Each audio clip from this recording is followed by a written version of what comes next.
In the year 2091, the sun stopped belonging to humanity. Corporations bought it and turned it into a commodity. A new era began, one where daylight itself was a product, a luxury branded and sold under a glowing neon logo. SolNet.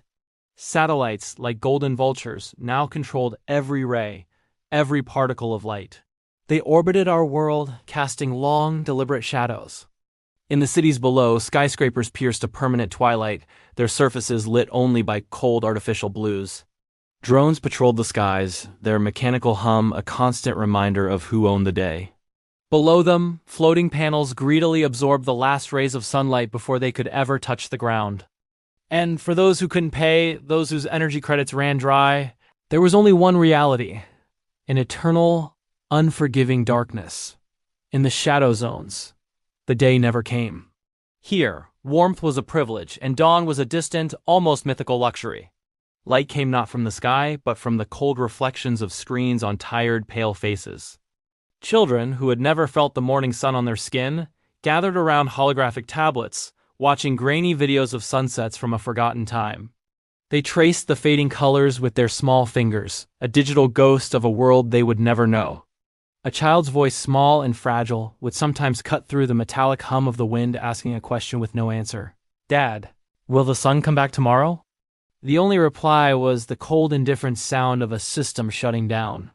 The archives hold a silent testament, a single file dated March 8, 2091, the last recorded dawn.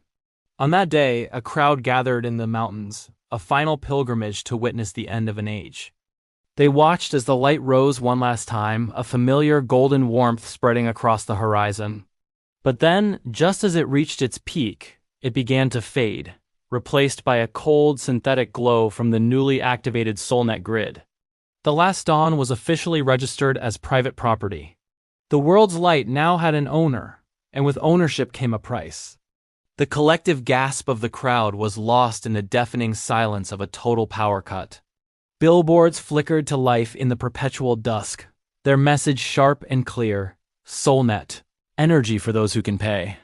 From their sterile glass towers, executives gazed out at the darkened sky, masters of a world they had plunged into shadow.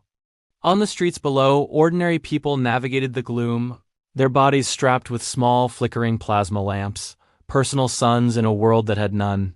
The 21st century ended not with a bang, but with a quiet, resigned silence. And from those shadows, new forms of power, of resistance were born. A single beam of unfiltered light breaks through the darkness.